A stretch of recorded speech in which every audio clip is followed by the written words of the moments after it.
Ladies and gentlemen, welcome again to Let's Get Loud. And if this is your first time joining us, we want to say welcome and thank you for being with us. And of course, our repeat guests, thank you for joining us. And we value you and we value your time.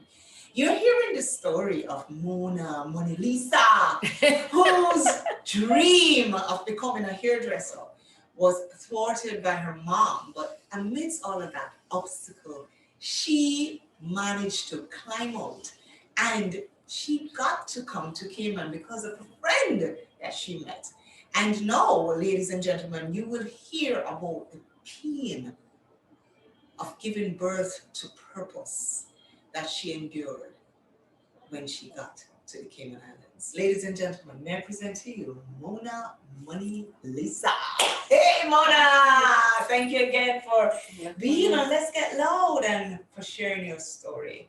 And your story took you from Jamaica that we heard last week, and this week now we'll hear about how you came to Cayman, which we heard a little bit of last week through your friend. But not only how you came here, but how you settled and the pain you had to endure to give birth to your purpose. Mona, talk to us. Okay. Well, Ingrid, after leaving Jamaica, which we already talked about a week ago, Yeah. yes, I came here. My girlfriend, she then left to the UK, which is still in the Yeah. UK. Okay. And it's very hard, but however, I'll try my best Yes. to let the viewers understood my story, understand my story. Sorry. I got involved with a Caymanian, and seems nice, nice guys, and I something think you about mentioned an American. He was living in America, exactly right? right, and that The again, accent. me and these voices, these foreign mind, mind. it's always getting me into trouble. But however, he was living in the U.S. in somewhere in Florida with a sister. And of course, he met me, and of course, his voice. Oh my God, that American accent. Now, initially, it was always a Caymanian accent, but he had both a little bit of yes, Wow. Caymanian and a Interwoven. yes. And I said, wow. Anyway, we started to date, and to cut long story short, I got pregnant. Okay. But initially, it wasn't just roses and peach along the way. But the only thing I can actually say I did admire with him in the end that he married me Okay. so that my son or our son is well taken care of in one way here on the island. But it was never all glory, the abuse. He was How did very that jealous. start? Well, of course, he was very jealous. Jealous of the The 5'9" model look? Yes, I couldn't speak to anyone. Wow. I'm always liking to shop. He doesn't like me going out and spending money to shop. Yes. What do you mean spending money to shop? You In mean buy fact, clothes? yes. Okay. I always like to buy 2 or 3 Of pairs course. of shoes, Of course. Of course. But he didn't like that. But the main thing with him, he was very much obsessive, and if I have something where someone give me a compliment, like, oh, I like your dress, Right. it become an argument. So he would burn that dress.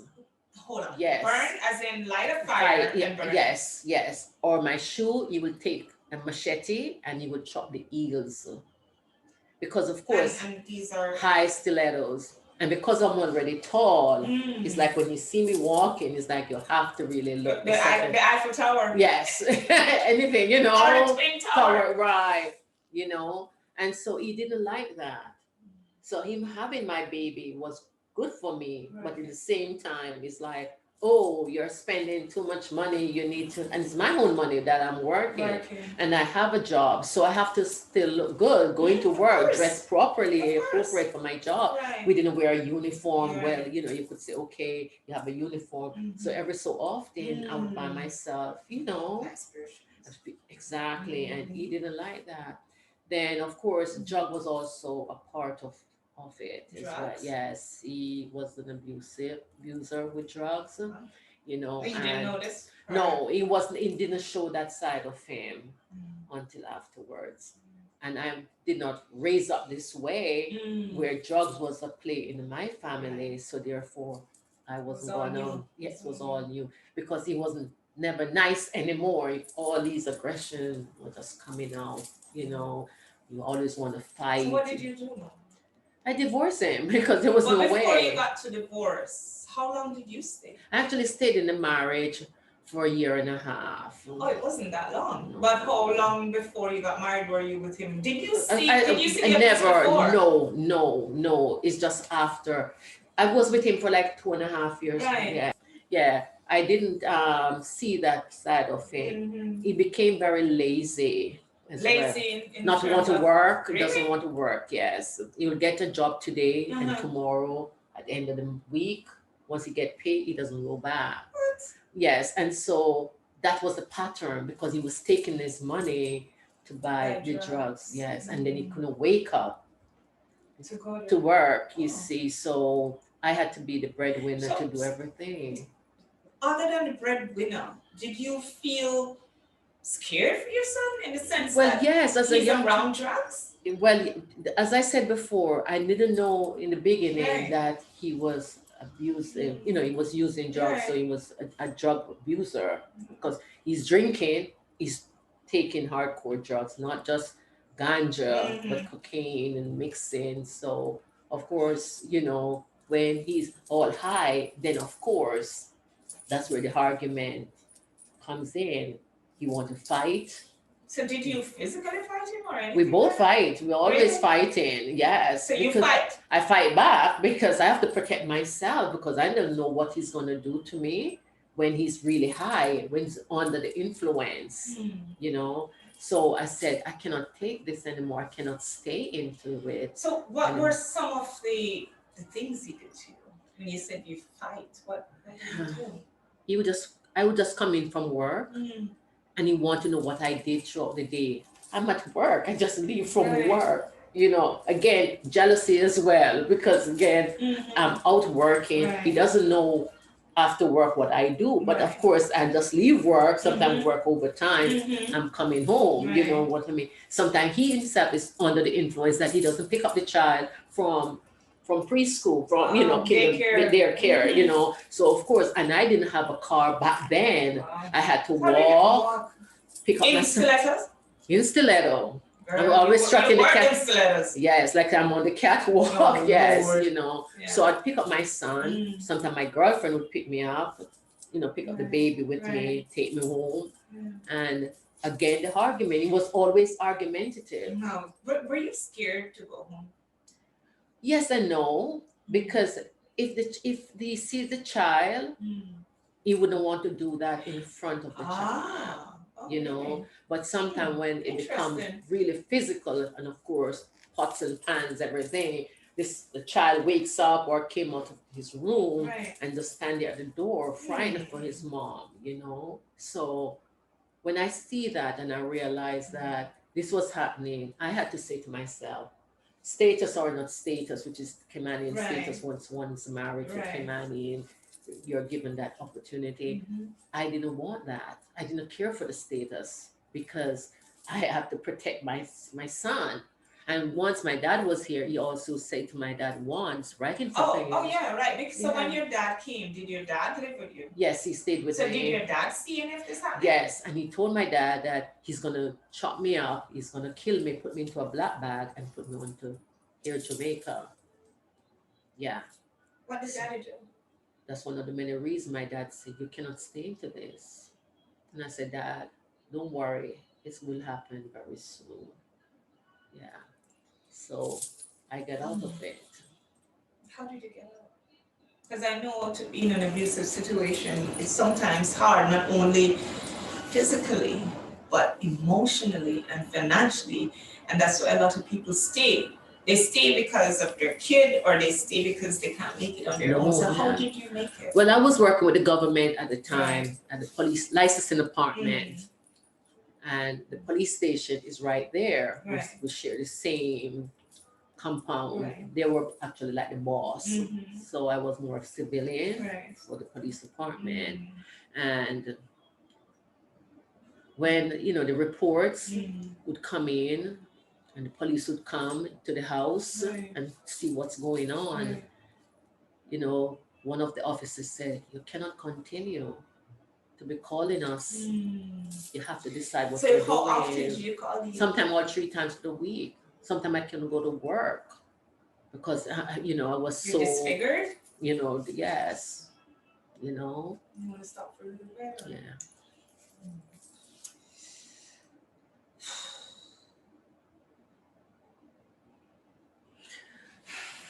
Mm. Okay. Mm. Um, So you lived close to the police station, yes, right? yes, yes. And the officer came and just said, "You have to do something about it." And I said, "Look, I don't have enough money Mm. to do a divorce." He said, "No, we will help you to get your divorce." Wow. Yes. And they were the one Mm. who actually got the lawyer, The the police. police got the lawyer for me. And I was given the divorce less than a week back then because it was so bad. So how did he take it? He went to prison because he actually, you know, inflicted Yeah. scar. Really? Yeah. You want And to talk about that? Or? no. And he went to prison. Mm. Once he went to prison, Mm. I was basically free. But when he came out, he How come long looking did they? again. How long did you go for? I would say maybe 6 months. Yeah.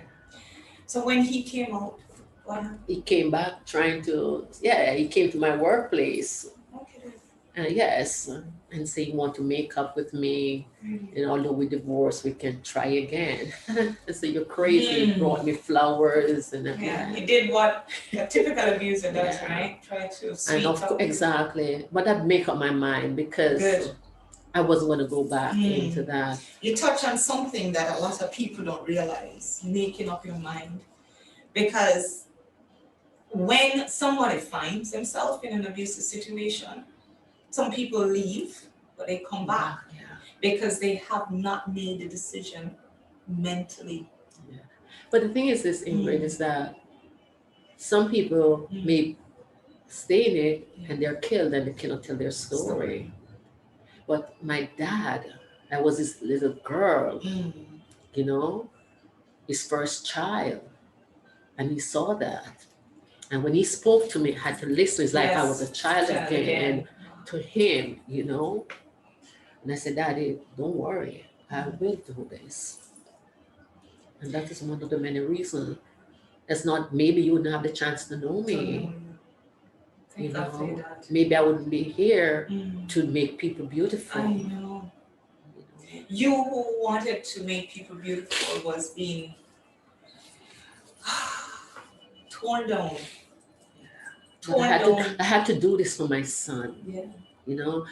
When a woman has a child, whether they're they have twins or triplet, it doesn't matter. It's your child. You're going through that birth. You become so in love with your child. You don't even want a little hands, a little flying, So my son and I have a bond, and no one understands that. He's like my brother. He's my friend. We're two in a part. We're very close. My son is like my best friend up to this day.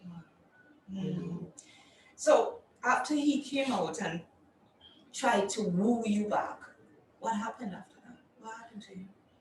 Well, he realized that I was not going to, and then, of course, in the end, he just make up his mind. Then we have to get support, child support. How did that go? Given that he was using his money for something else to support himself, how did that go? I would dress up, leaving work, especially on a Friday, because normally you would go to the court office to pick up your check, the allowance. Because the court says to pay $50 every week. And that was a lot of money back then. I would dress up in my uniform, strutting down to the court office, high heels, looking fabulous. Go to the court office, and my friend who back then was the clerk The line was so long with other mothers trying to Really? get, Your their support. report for the kids or kid.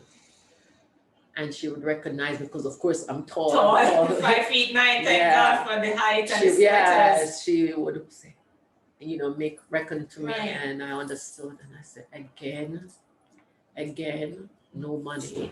And I'm getting only $729 with government back then, Per month. which was still a lot of money, but Mm. and make Wasn't it go through. Yeah. And what I would do sometimes was to go back to the office. Sometime I would just say, what else am I gonna do? Because the child need to go to preschool, daycare. It's me alone, cannot save as much because the rent is like $400 back then. And I'm making only $726, $27. It wasn't a lot, but I had to press through. Oh, you did. The only disadvantage for me in one way is that Mm.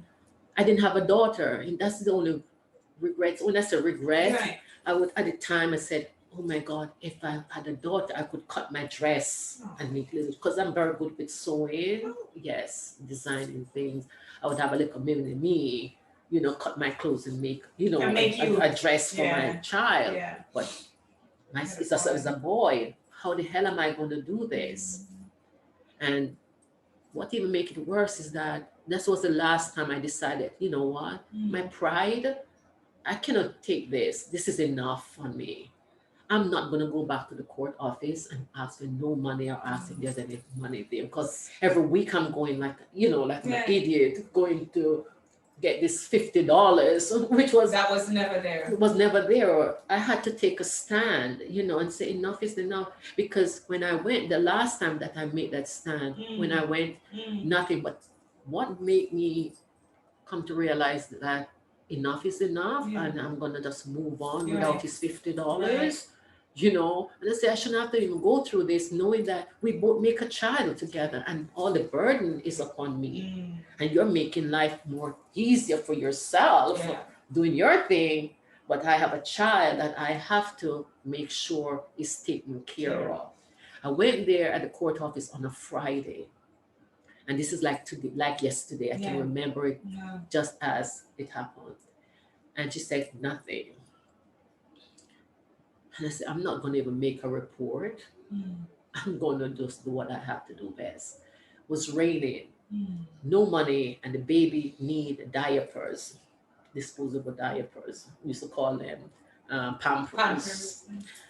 And there's no money to buy Pampers. But I went back to the office and I scuffled through and I looked and I saw that I had a couple of dollars. There was a little store, fabric store called Case Fabrics. And I went there. And they have this material, I can remember that they used to make diapers. Nappies. And I said, can I get whatever amount this skin, And she said, okay, maybe 6 pieces I got. And then she said, you need the pins. I said, I don't have the money for the pins. But anyway, she gave me the pins. They had the little ducks. And I remember those, yeah. And I took them and I said, thank you, Miss Kay. And I went. And those were the diapers or the nappies I had. And everyone knows as a mother, when you have a child and rain is falling in the Caribbean, that's when the baby starts to pee even more. So what I would do, every time he pee, I would squeeze it as much as I can so that it could dry, and I would fan it out. I would put the diaper behind the fridge for it to dry because I can't wash it now because he's gonna pee again. So I want it to dry as fast, or put it on the fan and let the fan just spin with it. And that was it. And I say, you and your $50 that I am getting a week, or not getting, right, is okay. So that was it. And he said, oh, you divorced me, you have to deal with it. That's the last thing he said to me. Wow. And I never went back. And that is 37 years ago. 37 years. I raised my son on my own. He doesn't know him. I am the mom and the dad for him. He doesn't know him. If he sees him, he doesn't know that is his son. I But don't think my son. is he living here? No, he's in the UK. I don't know anything about him. Nothing. Wow. Gosh, Mama. Wow. Yeah. Words cannot describe that episode. Words cannot describe. It's Tears really. are a language only God understands. So I buried this all my life. Yeah. My young years, Mm. I buried this. I was in my 20s, early 20s, you know, and I had to do it all on my own in a foreign country. With no Mom. And Your I could dad never was tell still her. here, right? No. He would come and spend time Oh, in he would between visit. visits Okay. when these things happen. Right. He actually worked, yes, but Mhm. by that time, after we divorced, Yeah. my husband, my dad came and Okay. stayed with me basically on a longer term. On a- Yeah, where he was working with the government. You mentioned something about your mom. You never told your mom, did you? I didn't tell them because I was embarrassed. So you never saw that growing up. You didn't know what My that mom was. or my dad, I remember I'm from a family where my mom is a preacher, and to be into an abusive relationship, it's like a scorn, So all I have to do is live this lie. So you wore a mask. Yeah, that's what I'm saying. It's like, I was living a lie as if all was good because I was embarrassed. I remember once when he beat me up, he gave me some cake. Kick. And I don't know what happened. I don't know what happened, but we just had this big fight. And what he did, he took a knife and he stabbed me at the back of my leg. I had to go to work the next day. And one of my closest friend said to me, Mona, they used to call me Money. She said, Money, what happened to your leg? You're bleeding. You're bleeding. And when I look, of course, because I sit, and back then you used to have the pantyhose on, you're well dressed. Apparently, yeah.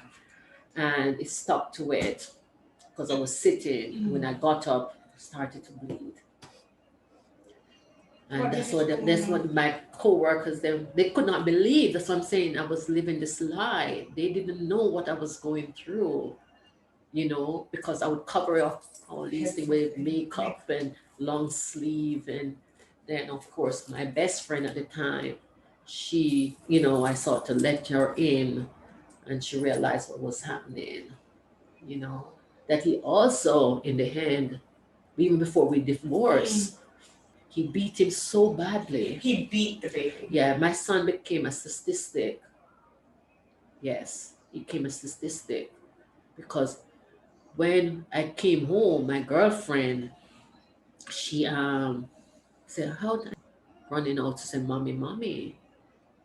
And I said, "Oh no, maybe he's sleeping." So we in the car a little bit, and then while we were there, I heard a funny sound coming from the bedroom.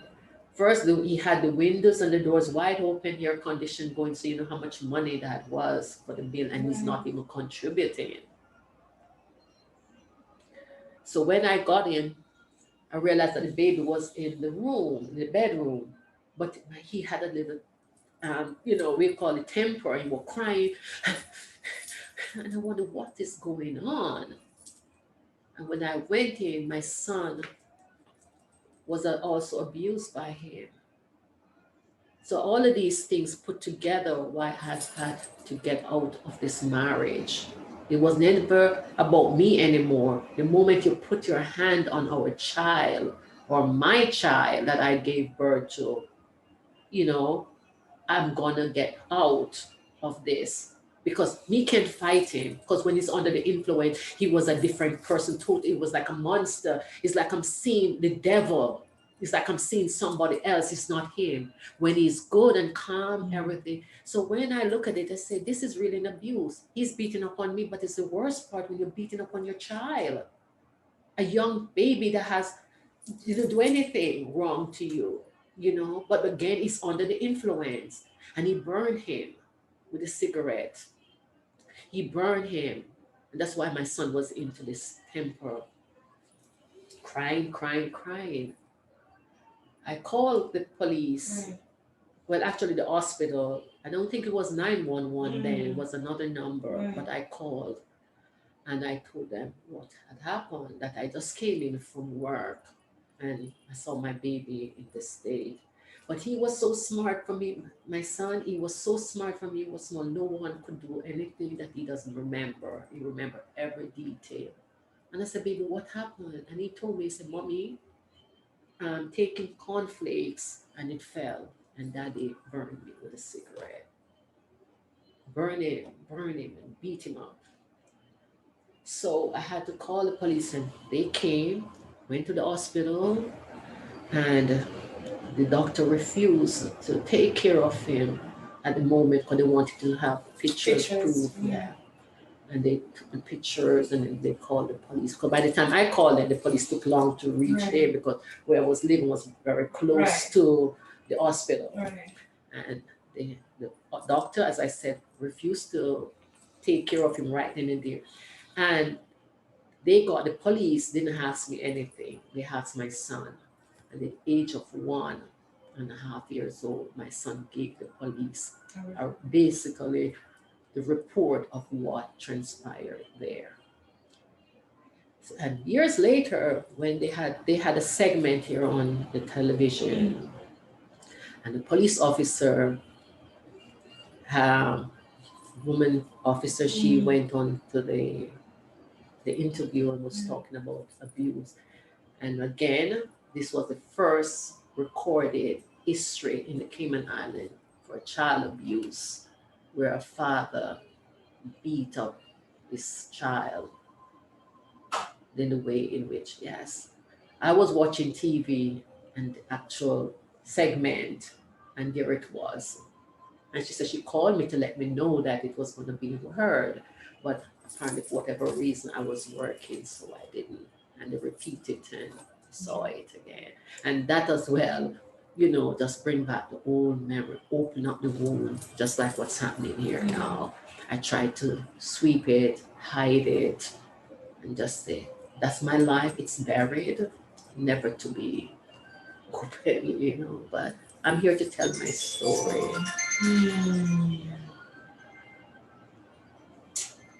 Mona.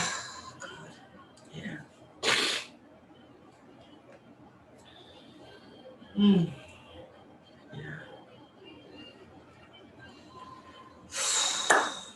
When you think you've heard it all, You don't, because every woman walks in her shoe different, but it still spell abuse. It still spell abuse. It doesn't matter what we try to do to cover it up, it will find its way out. So true. Yeah. Just like the country stuff. Yeah. But with all of that, I'm happy in the sense that it happened, that I can able to heal from it. Yeah. And to able to tell my story. Tell your story. So somebody out there can hear your story. And we are not alone. Not alone. We're not alone. Just not alone. We always try to hide it. Yes. But it always come back in your face. And until you accept, until you decide to open up about it and let it free, then and you have your dignity and your pride because you're a survivor. And I am a survivor. You are a survivor. I am a survivor. Survivor's hug. You came into my shop to get your hair done. And we just click. And I started to talk to you, in confidence. We, have a rapport. And you heard my story. I heard your story. Yeah. Because that's what it's all about. That's why my salon is considered a private service salon. No one else is there. Just client and myself. And I'm their confidant. I'm their friend. I'm their advisor. I know. Because I've been there. I've done it. I tell them my story. I've never hidden my story to them. Always say, I've been there. I've done that. And if if you have a problem, talk to me. I'm here. as the listening here, that you can cry on the shoulder. Mm. Let me know what's bothering you, because this is my story. This is your story. This is my story. Thank you so much, Mona. Thank you for sharing your story. Thank you for the people who are out there watching and will hear of your story, and their lives will become better. Their lives will become better. Their lives will become better. Sometimes in these things has to happen to make us strong. Mm. This has to happen for us to see ourselves, find our truth, Yes. find our purpose, Yes. help another sister, Yes. another daughter, Yes. another friend. Yes. We're here. And it's not only us as women. There are men out there that are being abused from women, verbally and otherwise, Mm. But unfortunately, I was in the one that the man was the abuser and I was the receiver. I received it well in one way, but it all made me stronger as the person that I became and who I am today. Wow, Mona. Thank you again. Thank you again for being transparent, Mona. I am. Thank you. Thank you. Thank you for having me. Thank you for being truthful. Thank you for just sharing you. Truly yours, Mona. That's who you are. Ladies and gentlemen, you've heard it. The story as told by Mona about being in the abusive situation and how she got out thanks to the support not only of her father, the police, thank God for the police, for the doctors, for friends, but most of all, for her saying enough is enough. Enough is enough. So if you're in a situation where you're finding yourself being abused, at the receiving end, as Mona said, the receiving end, be encouraged by Mona's story and know that you can make it, but you have to have a make-up mind. Become a survivor. Don't get lost. Yes, not a statistic. Yeah, don't get lost in the process. In the process. That's what she says, don't get lost in the process. Don't become a statistic. Become a survivor and tell your story. Because one day your story might reach someone else. Yes. Thank you again for tuning in. A rather solemn story, but one that had to be told. And next week, you'll hear the story of how Mona and her son made it through some rough patches. But here they are. They can share their story with you, with the world, because they are truly yours. So until next week, remember, if this story has touched you in any way, leave a comment. Let's hear what you have to say. Like this video. Share it with others who need to hear the story. Oh, yes. And if you haven't subscribed us yet, please subscribe so this video can reach many more people who will be inspired, who will become survivors because of one woman who told her story. No more missing link. No more missing link. No more missing link. Thank you.